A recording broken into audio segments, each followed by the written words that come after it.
Everyone, দেখো আমরা সরস্বতী যাচ্ছি, ছেলে আর আমি স্কুলে। এখন টোটোতে আসবো, গিয়ে ঘুরবো, খাবো, আর ঠাকুর তো অবশ্যই দেখবো। এই দেখো প্রচুর প্রচুর ভিড়, আর খুব সুন্দর সুন্দর সবাই সেজেছে, দারুণ লাগছে সবাইকে দেখতে। একদম স্কুলে গিয়ে দেখা হচ্ছে। চলো, জ্যাম দেখো, শুধু রাস্তার অবস্থা প্রচণ্ড jam.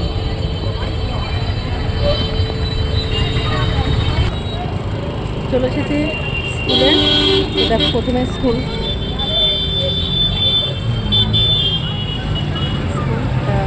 English medium school, DAV Atrai DAV public school. চলো স্কুলে ভিতরে যাই। এখন বাচ্চাকে হাত ধরে নিয়ে যাচ্ছি স্কুলে। এর পরে কয় বছর পরে যখন বড় যাবে তখন আর নিয়ে যেতে হবে, তখন বলো আমি একাই যেতে পারবো।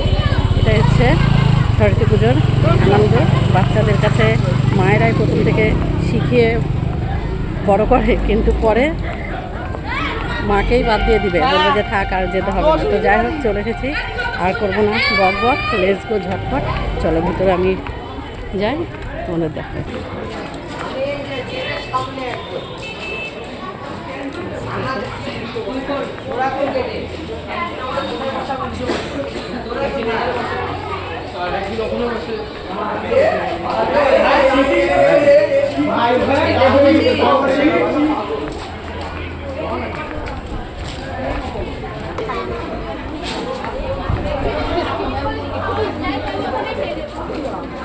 না ওদেরই প্রাচীর বুঝতে পারছি না।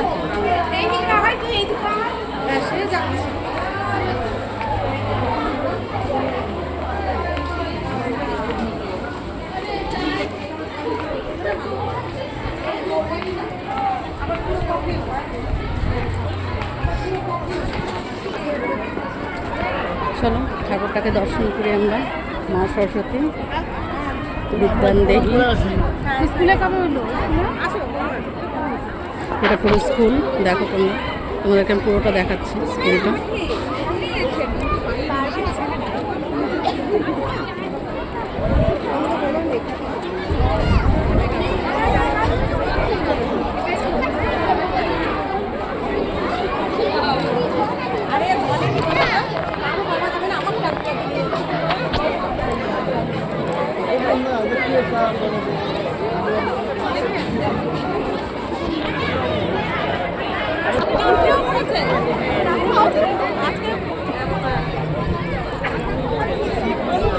এই সাইডে খাওয়ার ব্যবস্থা করেছে, সবাই খাওয়া দাওয়া করছে।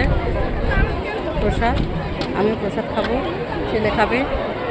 আমি স্কুলে এসেছি, আর স্কুলে অবশ্যই প্রসাদ দিচ্ছে, সেটা অবশ্যই খাওয়া উচিত প্রত্যেকেই। যারা অনেকেই খেতে চায় না, কিন্তু বলবো তোমরা যে এটা দেখো বছরে একবার আসে, আর এটা মানে একটা আলাদা অনুভূতি। আমরা তো সবসময় বাড়িতে খাওয়া দাওয়া করি, খিচুড়ি রান্না করি, কিন্তু এটা প্রসাদ হিসাবে সরস্বতী পূজার এটা যদি না খাই তো অনেক কষ্ট লাগে, খারাপ লাগে।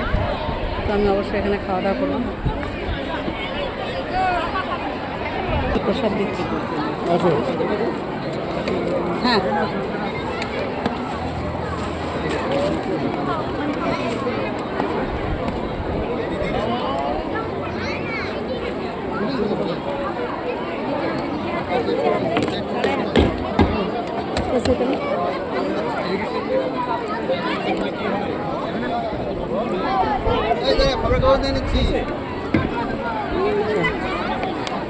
প্রসাদ নিয়েছি, এবার প্রসাদ খাওয়া দাওয়া করবো। ওই টেবিল ফাঁকা আছে,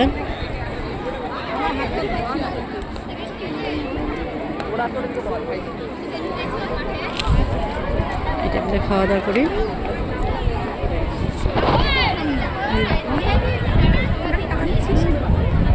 এবার খাওয়া দাওয়া করে নিই। আশা করি তোমাদের ভালো লেগেছে, তোমরা সবাই ভালো থাকবে, সুস্থ থাকবে। নেক্সট ব্লগে আবার দেখা।